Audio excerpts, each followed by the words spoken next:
I better stop my sharing of the screen so you can see us real quick.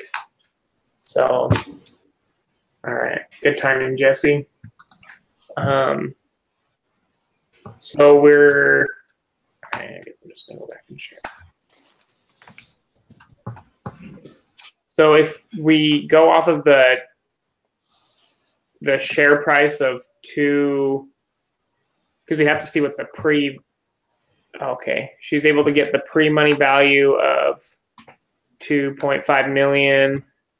What shares of the oh, you know what? I'm sorry, guys. It looks like we're not doing anything with what was happening before. Looks like these are the stipulations of it. My bad. So that was all a waste of time what I just did. Were we supposed to calculate and send it in, or are we supposed to? What? Give me a second. Okay.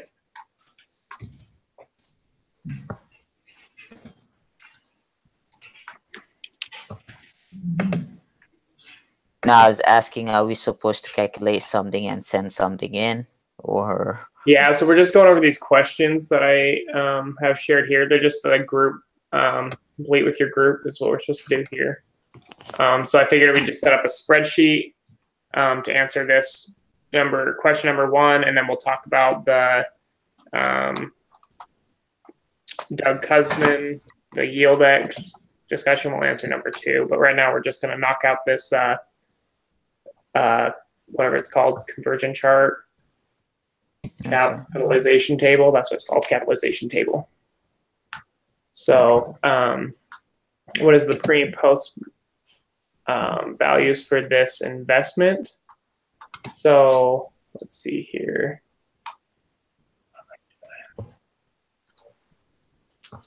It has on one of these, it has the post and pre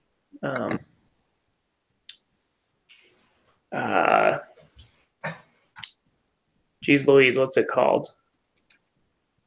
Formulas. So let's see.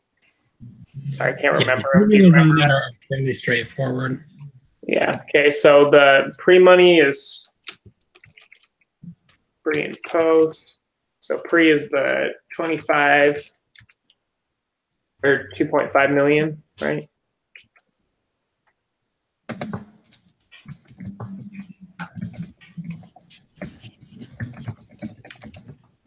So that's what they have. That's their valuation now. Or was it 250? I'm sorry. Yeah, 2.5. So let me go back. So she's able to get pre-money value of 2.5 million. Yeah. Okay. So the pre-value is 2.5 million. So our post money would be the pre-money plus the new investments. So the new investments is only 150,000 between MMM and BSB, right? So let's see. Well, it's 50 from MMM and then $1 million from. Oh, $1 million. Yeah, so it's not 1,050,000. Yeah, so we got 355.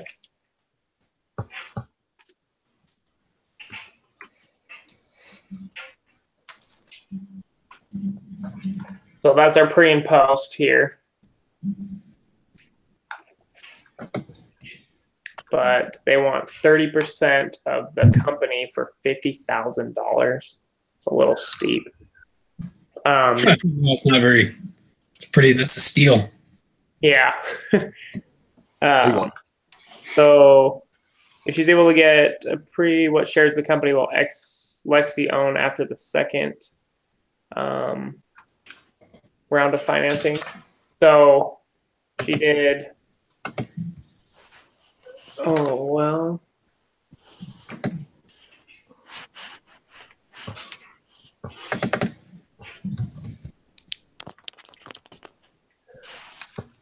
So assuming there's 100,000 shares, shares, right? So we're looking at 2 price per share is this divided by this, right? So where are you getting the 100,000 shares? That's just what she gave herself in the. Okay, you're going off that in the story, which she gave herself. Okay. Yeah, because I mean, I don't see it. It doesn't lay out how many shares are available. So I'm assuming we go off of the case study. Okay. So, right. So with the pre-value, the price per share, if they were going to buy, they're investing $50,000, and the $50,000, but this would be $250 a share, right? At the pre-valuation, Right. So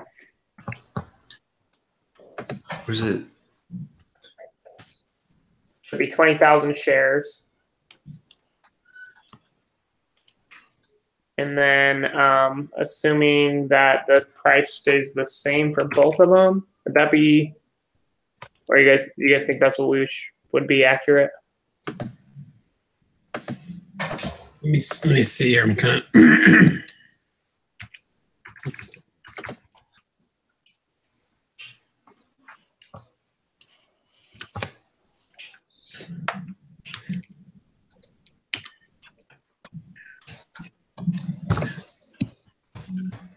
Yeah, because it doesn't really tell us at what price. It just says how many shares or how many dollars.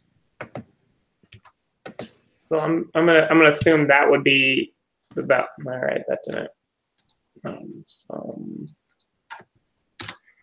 E638. There we go.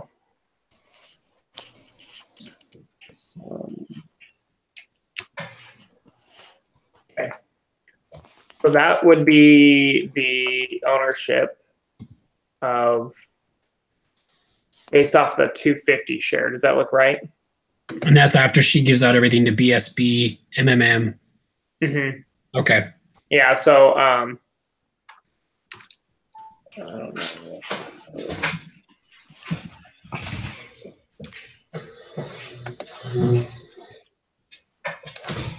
So yeah, so assuming she started with, let me zoom in, a little easier for you guys to see. So assuming she started with 100,000 shares, with a pre-valuation of 250, that would, or 2.5 million, that would make her company worth 25 cents a share, or $2.50 a share. And then at $50,000, we get you 20 shares. $1 million would get you 400 shares, adding up to 420, and then the percentages here. Does that look right? Yep, that looks good to me. Cool. And then, so that's everything we need for that. Maybe we should actually write down, should I be a little more explicit with these? Like, or do you think the chart is sufficient enough? Let me see what it's looking for. I think it's pretty self-explanatory. It looks Right, like okay. it's looking Yeah. for or a chart. Yeah. All So, right. So, yeah, but E will need to write it out, or D and E. D and E. Oh yeah, yeah. Well, yeah. Well, no, I think for E, we'll just probably do another chart, but with the conversion debt rather than just a straight buy-in. Oh, okay.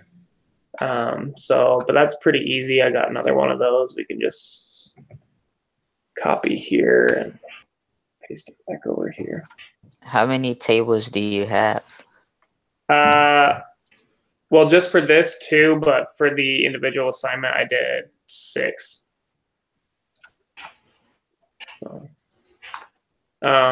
So group home plate, we'll name this one group home plate, but conversion debt.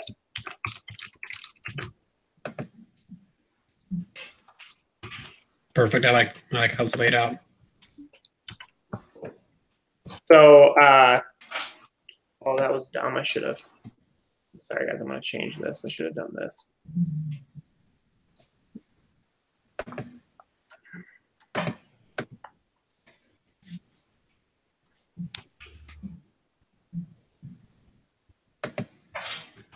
So the question says, let me find it real quick. All right, so the next one says, instead of an initial financing, it issues convertible debt with 0% interest at a 10% discount for the $1 million. So all we would do would be let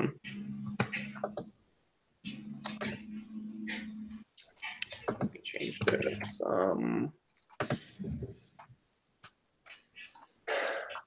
This would be a discounted rate. Well, that shouldn't, I don't know if I did that right. Let me see, let me make sure. No,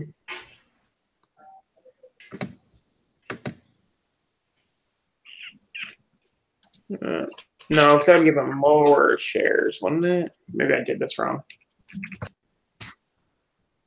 Yeah. That didn't work out right. All right, let's see. I know I did this right 2 days ago. Let's see here. So the discount rate.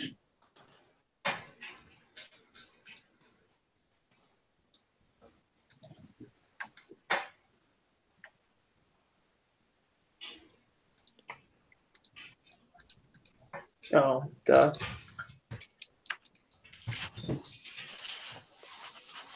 Only 19. Put that in.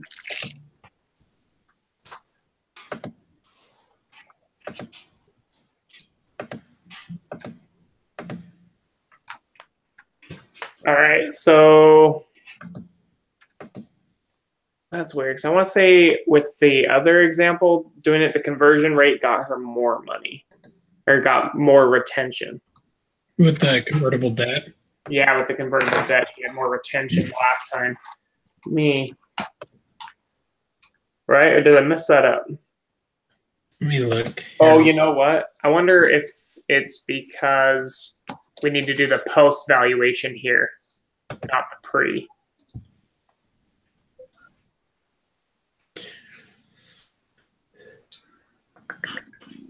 Because it'd be done afterwards for a post discount. So this would be, that'd be the pre version. Yeah, so we don't need the all right. Let's undo that. So let's see here. Let's do 20,000 shares. I'll delete this because that's already a part of it. So if we did the pre-value, so it would be 120, or this divided by 120,000, right? Or 120,000 divided by. Let me see real quick. I'm not good at math. Y'all can judge me if you need to. That's what I call. Yeah, that was wrong. Let's do it the other way around.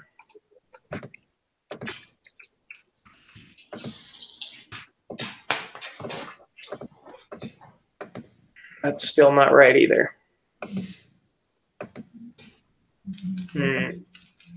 What did I do here? So what would, sorry, we have 120,000 shares. So the price per share would be 3.5, or that, yeah, maybe I had it right the first time. Sorry, guys. So price per share would be this divided by the 120,000 shares, right? Right. Okay, so that gives them a value of, I did it right the first time. Let me get my life together. 29.58 per share. Well, all right. So, but then they get the 10% discount. off of that, right?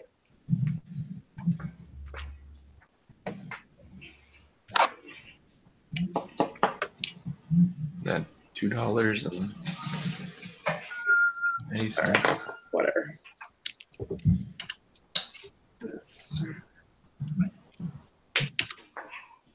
So that's what it should be. Does that look right? With the conversion debt? Like post value would be with the 10% discount. Yeah, looks right. Just looking at it. But yep, looks good to me.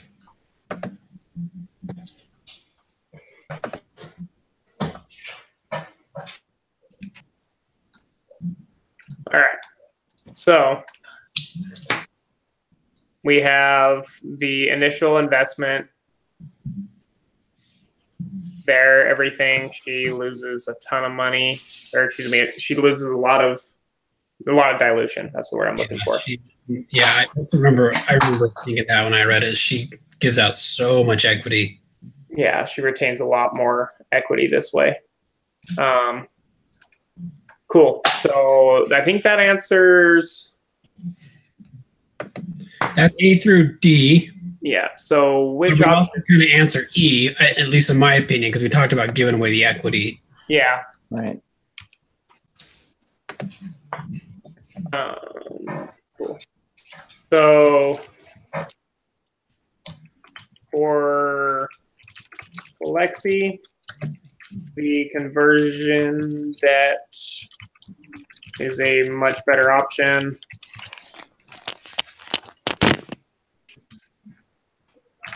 She gets the most amount of equity retention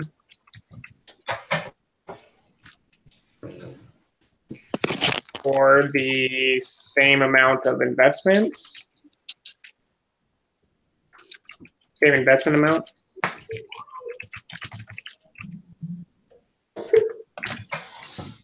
Does that sound good to you guys for the Lexi portion? That looks good to me. Yeah, it does. Yeah. All right. Oh, okay, let's.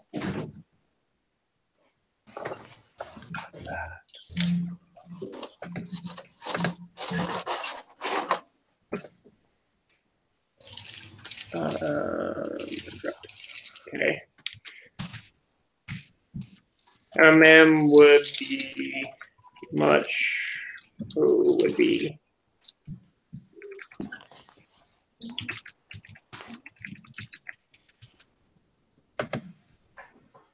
would gain more equity through the straight investment of the investment in the first round or the second round.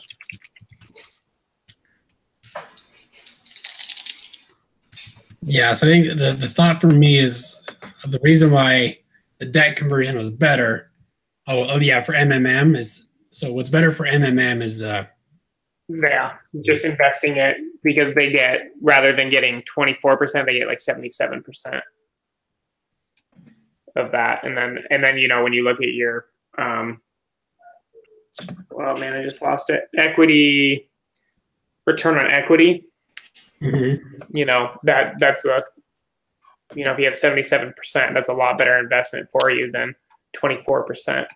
Although they did get a 10% discount on all those shares, but they could have had 400,000 shares of the company. Sure. So, well, I guess that's the way I interpret it. I could be wrong. What do you guys think?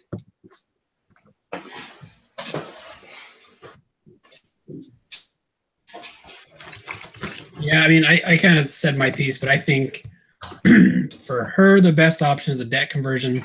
For MMM, the best option is getting the equity. Yeah.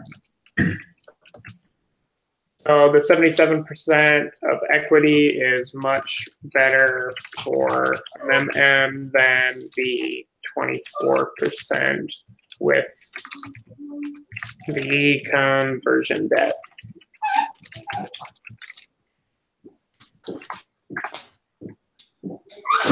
All right, Titan.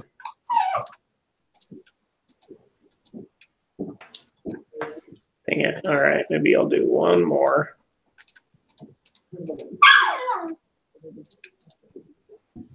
Cool. So, sorry, my dog's freaking out. I did too, but I just shut up in the room. Cool. All right, so there is A through E. That's just question one, right? That answers everything. Yep. And then Yeah. question 2 is just basically one thing. Whoops. And question 2, he wants it in a Word document, but if it's in an Excel and written out, I don't see it being a huge. Yeah, I don't know if it'll be that big of a deal. Well, I guess what do you guys think? I mean, I can embed this to the to a Word document, but I don't think it'll be No, that big it of a doesn't difference if we matter. just provide everything. Yeah, I don't see that being a big deal. Okay. I think All right. So let's come to our agreement on what if he made the right decision.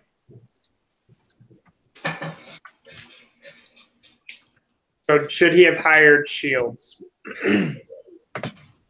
My opinion, and it goes off the. He talks about it later on. He just says, "I'm not a gambler," and the deal for the buyout would allow him to get, like he says, take his chips off the table. He could multiply his net worth overnight, and his family would be set. And so I feel like the right decision would have been to take the buyout, I guess, from Turn, just based on who he is and what it provides for his family and how it seems to mesh best with his personality. Now, there is kind of the downer. He talked about he's loyal. He didn't want to let others down. But at the end of the day, like, I feel like he needed to take care of his family. That was his first priority. I kind of had that first initial thought when I first read it. I was like, man, $2 million in cash, done. And then $2 million in stocks. Even if the company does take off, I could still, make a huge living off of $2 million worth of this company. But at the same time, even if you just, if there's that much interest in buying it for that $4 million right then and there, or $2 million in dollars and $2 million in preferred stock, I think that would be a really good option. But think of, even if he just waited a year or two down the line, got more established, who knows how much he could sell it for even just a year. Yeah. So when after looking at that, I just thought, maybe we should just wait and get that, wait just a little bit longer and then see what he can get that valuation up to. So I agree, because at that point, it wasn't proven. They had a concept that was good, but they didn't have like a business at that point. And so if you're being offered $4 million, just especially for a good concept, I agree with that. Even if you just go a year, you could easily top that. So. Yeah, because think if, within just sharing the idea and saying, hey, man, I figured out this problem that Silicon Valley's been going after for years. I figured it out, that's, I imagine even in a year, you're probably going to be able to get some fat stacks. Yeah, especially from Tom Shields, somebody who is as enthusiastic about the same kind of area, and especially with the financial experience, I think he knows a little bit better than Doug about how profitable it could be. So I personally don't think it was a mistake hiring Tom. And I do agree with you guys that within a year or more, it's profitable than $4 million in stock and cash. Jesse? I find it I liked the concept, but they just they needed to have it all together. Like, I believe they needed to hold it off. Like, if he could hold it on off for at least for maybe a year or two, they could actually. I don't know if it's McKay said it's they would make more than that, and I was like, and have a better plan of moving forward. So yeah. Yeah. That's I mean, but I guess sorry, I guess I didn't really address the question of hiring Shields. I think in my initial, like I said, he needs to just sell. But I think even if he were to give 50% or close to 50% to Shields, even in a year, if they sell the company for $100 million, he's still getting $50 million, and then there's $46 million more in a year than just selling outright then and there. So I think the potential gain is worth giving the equity to Shields, because Shields brought in that venture capitalist, the business side of it, and being able to find the investors and he knows the people and who to talk to. So I think for the company to grow and for Cousins to make the money, or to sell it later and make a lot more money, he needs Shields to get to that point. Yeah, I thought he was the right guy for the job. I kind of didn't think that Kosman was the right guy for the job. Ironically, it seemed like he got the concept, and then it seems like he kind of should have backed off a little bit. Keep your equity, keep your ownership, because you made this thing, but then kind of let Tom run with it a little bit, so that there wouldn't have been that conflict that they had. So, was Shields a mistake? Yay or nay? Nay. I don't think my ground is very strong, so I think I could probably be convinced to come over. My thing is, I just felt like he doesn't like to take risks, but I do believe that partnering and hiring Kosman by hiring Shields, I feel like that was the right thing. Cashing out and taking the offer would have been the wrong thing. My only leg that I'm standing on is it fits. Selling out and taking the sure thing fits more with his personality, but for the overall profitability, I think he did the right thing. Okay, so we have three no's on a mistake. Mark, you thought it was a mistake to hire Shields? No, that it wasn't a mistake. No, it wasn't a mistake. Okay. Right. Mm-hmm. And Jesse, mistake or no mistake? Not mistake. Okay. All right. That's a unanimous vote right there. My man Shields is in. So what should Cousins have done differently?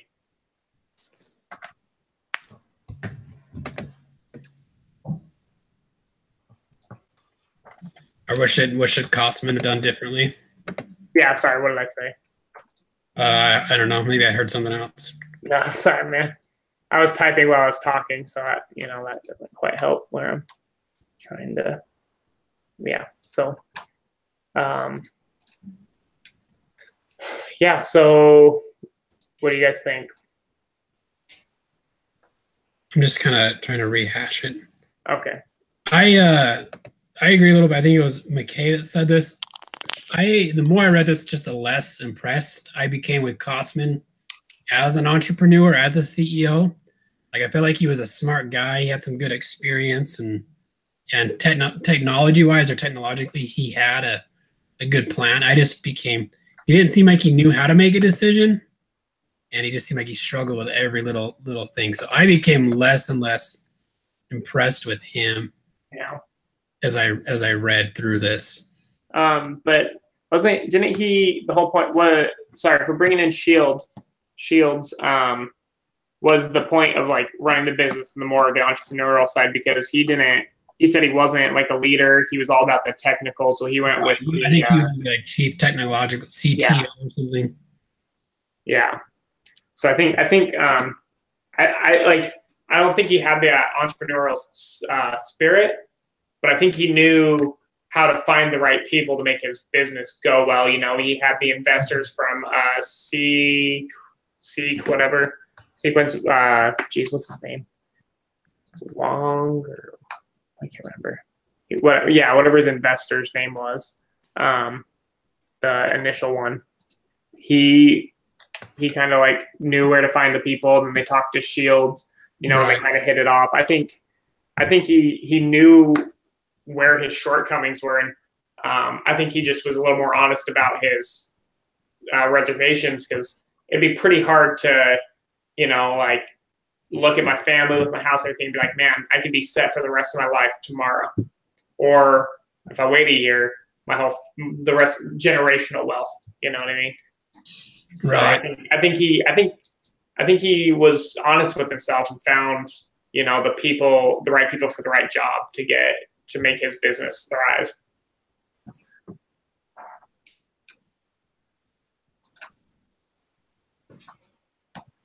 It's kind of interesting. I mean, you said he didn't have the entrepreneurial spirit. I think he was a great inventor, not a great entrepreneur. Mm-hmm. So. It reminds me a lot of I can't remember his name. We read his case pretty early on. He just kept inventing things and The what was the guy? toothbrush guy. What's that? The toothbrush guy. The doctor. Dr. John?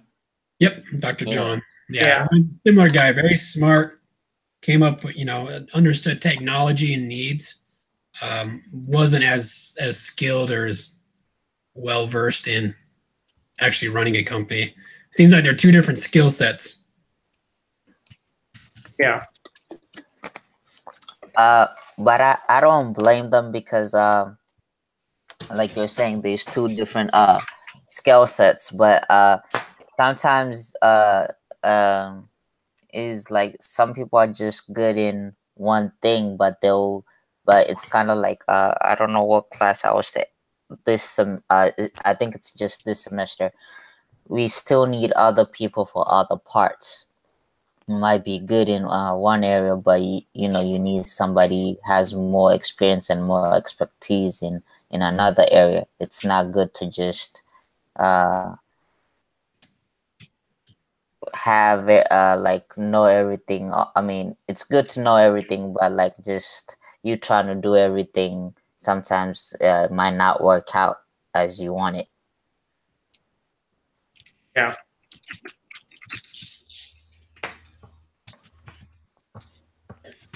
So I don't know if we've sufficiently answered, or do we feel like what should he have done differently? I think he, I mean, I guess did it say in the discussion what he actually ended up doing? Don't they usually have a final? Yeah, because we read part A, and then part B, I think it says that he didn't opt for the 4 million. He ended up staying. Okay, cool. Yeah, so I think you made the right choice in staying. But so far, let me show you what I have here.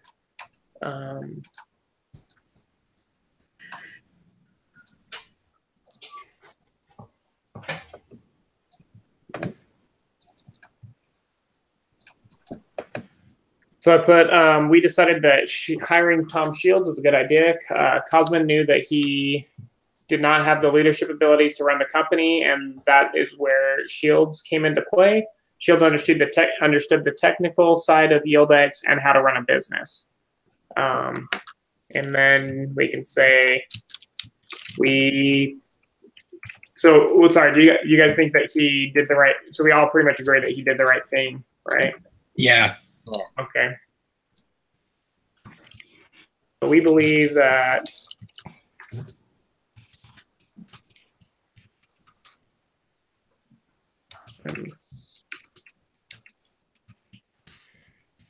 Cosman made the right choice with Shield and Stain with Yieldix.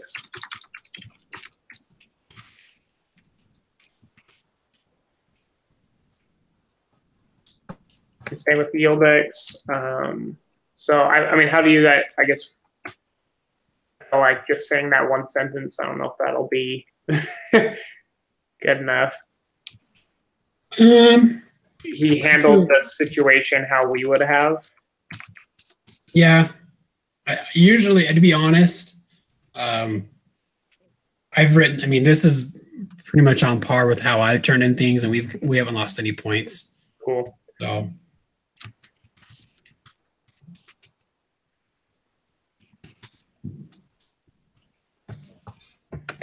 So he handled the situation how we would have handled, as we would have as a group. So we think that, or so we have no changes, or we would have not done anything differently. That sounds about right. Cool. So the outcome, yeah.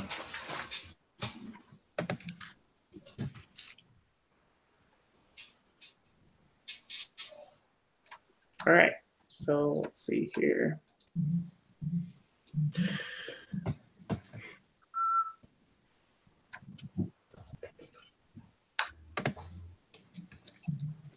All right. Okay. Well, I'll do a spell check on this bad boy, and submit it. Do you guys see anything you want to change on it, or? Nope, looks good. No, it's fine. Sweet. All right, guys. Well, that was too easy. I'll submit this sheet and the link to the recording for Darby too. So. Okay. Cool. Sounds good. Guys. Yeah, so the question, I think you guys talked about this already.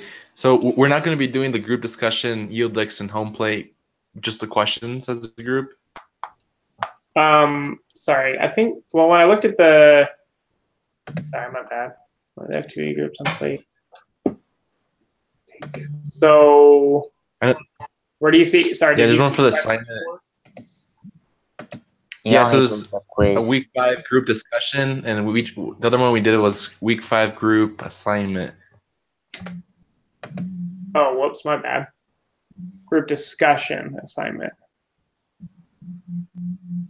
Yeah, that's what I'm looking at. Oh, the discussion and, oh, geez, okay. All right, I just skipped over an entire section. I don't really like how he breaks it up into 2. Yeah, dang it! I thought we were doing so good. I thought we killed that. Well, he's hearing us, so he might make a change. Yeah. Dang it, man! I thought we killed it. And man, 45 minutes, donezo. All right. No, I think it's the way it's set up. Oh man. All right. Well, let's look at these questions. So I guess we already discussed this. Should Doug turn down the offer or accept the turn offer? We said no. Right. So we've got that done. Next, allow who thinks so we already did all that. How much money will Doug receive as a group? Realize is not likely full correct answer to this question.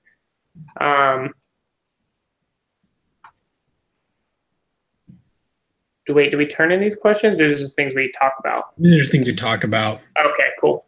So, so since half the cash is in the preferred stock and the, just a buyout, I imagine he still has to pay like 38% tax on it, right? So, at the end of the day, he's only walking away with 1.2 million, which is theft. Pretty crappy. Yeah. Yeah. Oh yeah, and give the investors 2 times their investment cash. So how much did the investors give him? So he'd only get 1.8 or 1 point. Oh, that's not bad. Let's not get into taxes till we see how much was invested.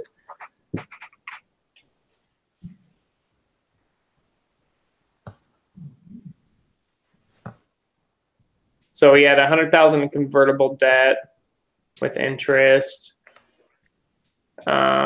Series A is 25% discount. Dang, so. Oh, he chose not to invest in any of his personal investments and retained 100% of common shares. Sorry, I can't remember how much. Oh, 300,000. So 600,000. So he'd only get around $600,000 after it's all said and done, right? Because he'd get 14 and then 38% of that, so he'd get about $700,000 out of that buyout. Does that sound about right? Yeah. Yeah. He has to pay back twice. I mean, it's a lot.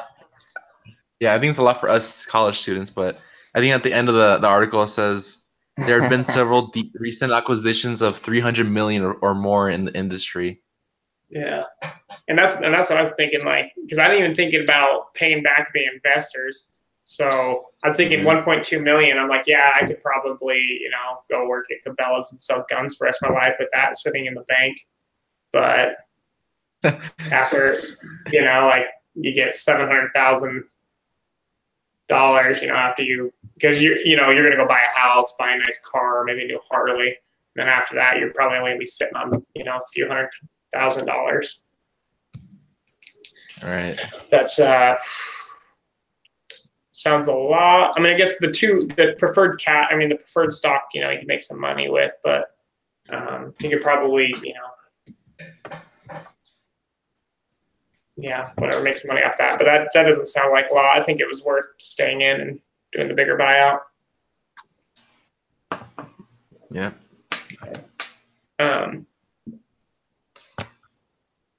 Yeah, and then he'd only get 1.5 million in the stocks. He gave 25% to the investors, so 1.5 million. So it starts to take a toll on it.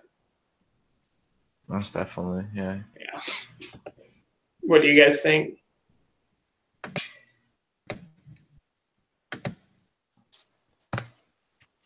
guess that's pretty good. I pretty much already hit that. So how much does Shield deserve? Why does Washington want Doug to reject the offer? Want Washington get a pretty good return on his investment? Why hold out for more? How much does Washington give up if Doug gives Shield 50% of the equity? So I think he wants him to stay in because, like we just said, that $4 million turns into nothing pretty quick. And like a $300 million buyout is huge. But I think Shield deserves, probably. I'd maybe do like somewhere between 40 and 45%. Yeah, no, he was asking for 50-50, and I think that's probably a little too much, but yeah, I'd be around that 40%. Yeah. Because then, like, yeah, he's coming into founder helping it going, but he didn't actually do any of the technical stuff just because he understands it. Doesn't mean he's the one who, figured it out, and that intellectual property and everything that he would gain from being a founder or a co-owner. But what do you guys think? Yeah, I agree. I think 50 is too much.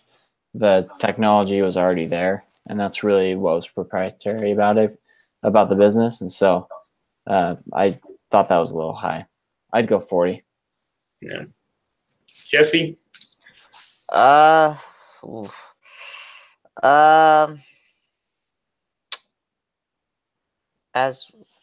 I don't know, like because 50 is high, to be honest. 42 is still high. I'll give him probably 35 or even 30. Just because just because. Because you made it, you wanna keep that. No, and sometimes it's just he didn't. I don't believe he did that much work or just to get 50. 50 is just, imagine if it's in your position. 50 is just too much to give up. Too much even to give up 40. on just a promise because he hasn't actually done anything to back it up. Yeah, even 40. Yeah, I'll be like, if I'll probably even just be nice and probably just give him like 5 or 7%. but You're better off taking that $4 million. Yeah. So. Well, all right. I like your style. Yeah, playing some mean hardball, man. All right. So, okay, here's case B. All right. So let's see. Are you supposed to like read it together, or? I'm just going over like the gist of it to see what he was given, so we're not like killing a bunch of time. So he gave him 34%. So just above your 4 to 5%. Yeah, it's a little bit. So that's, I mean, after, and then fully diluted 20% and 29%. So that's pretty good. So should Tim hire Barr? Let's see here.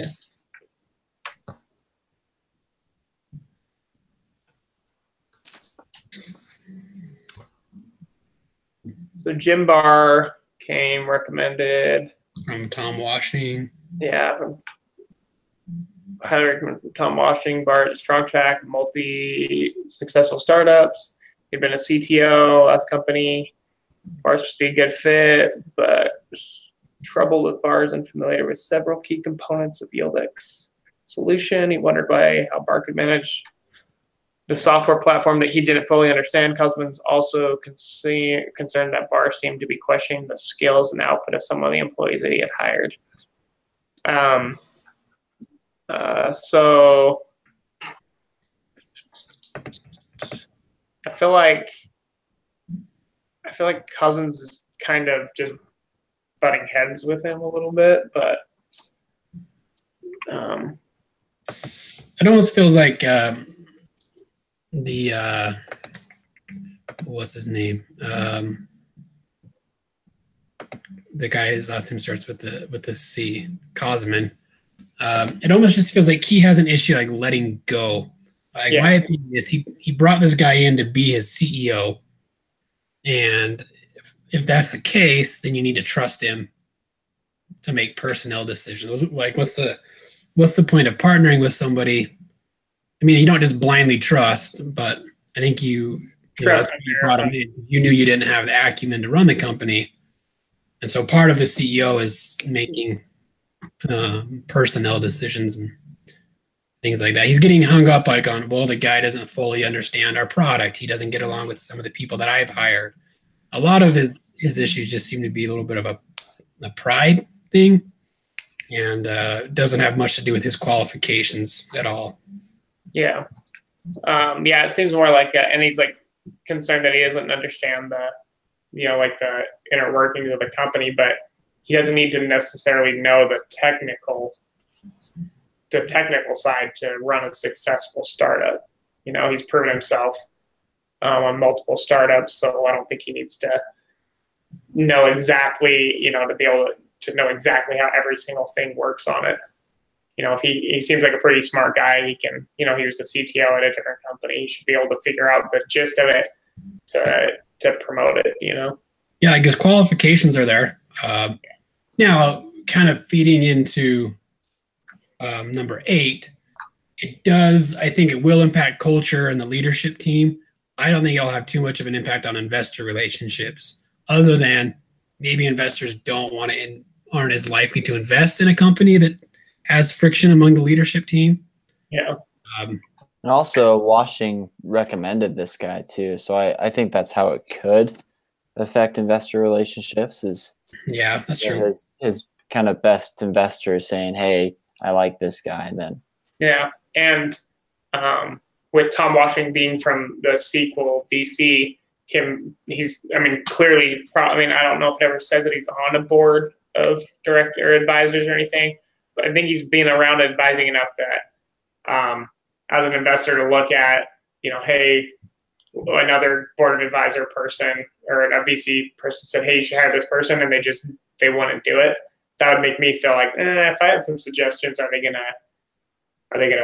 take any of my suggestions? Yeah, I think what the CEO, Mr. Shield, needs to do is just, like you guys were saying, just take into consideration how Cosman feels about everything, because obviously I think it'll come to a point where either the new guy has to leave, because I think there's going to be enough friction where the two will butt heads enough to get to that point. But I definitely do think that he will be more successful, that for sure. Yeah.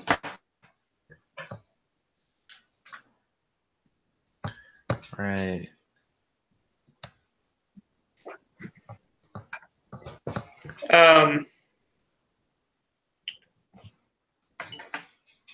So do you guys think that they should hire Barr? I say yes. Yeah. yeah, I feel like he makes a lot of the, he's willing to make some tougher decisions. But yeah, I think agree. I think you're not going to have any sort of leadership team without friction. So I agree. And then so case part C, they hired him. He's the vice president of engineering, and John Barr sent an email to Tom Shields saying, Tom, Doug continues to be disruptive. His salary is $170K. He holds the title of CTO, which I should have. His team wasn't functional and has been replaced. At the board meeting today, do the right thing for the company. Ooh, drama. Yeah, drama. so came in and he's shooting right for that spot. So what does do the right thing for the company mean? Should Tom fire Doug? Does Yildex need Cosmans anymore? What value does Doug bring to the company now that he has his algorithm? How could Doug have avoided getting into this situation? Do you have any change? Does it change your mind about the buyout? So I feel like the right thing for the company would be to keep Cosman, even just because those guys butt heads, I probably would get rid of Barr, because the company's established. Clearly the company's established at this point.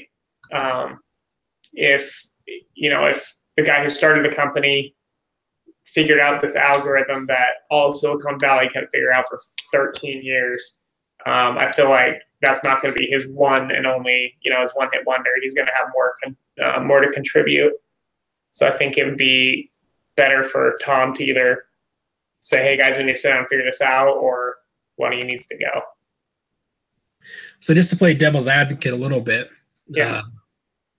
Just for a counterpoint of view here, is they have his algorithm, so they don't need it anymore. His team has been let go. So you're not going to have any mutiny or it's not going to affect morale too much. So really now at this point, what value does Doug bring to the company? Well, like I was saying, I'm sure this one product's not going to be his one-hit wonder. You know what I mean? If he's smart enough to figure that out, then I'm sure he has a lot more to contribute or fix problems that set them up. Because I know the whole company's based off as one algorithm, but like, you know what I mean? Like eventually other people are going to start figuring out and get on that bandwagon, and they're going to have to differentiate their product from other products. And I think it'd be a lot easier with Cosmans than without. Yeah. So on the flip side now, we're jumping ahead, but I would assume Doug has probably rethought his decision on that buyout. Like, I'm sure there's been multiple times during these butting heads and with his team getting let go and stuff where he just thought like, oh crap, I could have had $4 million and not dealt with any of this. On the other hand, though, with this situation, I'm sure the company, I mean, it doesn't say the valuation at this point, does it? Or what was case B? Does it say valuation? I think it did. I don't remember reading one. So on the chart here, let's see. The pre-money valuation was 4.9. So, and then the post value is 8.4 million. Okay. So at this point, he doesn't owe the investors anything if they were to fire him. That's, you know, if they fire him, he doesn't owe the investors anything because his company does, not him.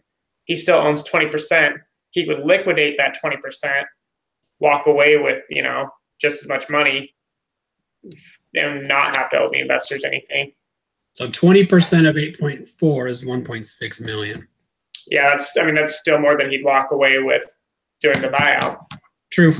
And Plus, he's been taking a salary. Yeah, and plus his salary for who knows how long it took up to this point. So I think even I'm sure at some point he was like, man, I should have just took that money and ran and not done with all this stress and headache. But I think he makes more money in the long run doing this. That's true. But it also mentions how loyal he was, and he hated letting people down, and you know, a whole team of people lost their jobs, people that he hired, and so yeah, there's probably a trade-off of stress. He's put himself in a better financial situation.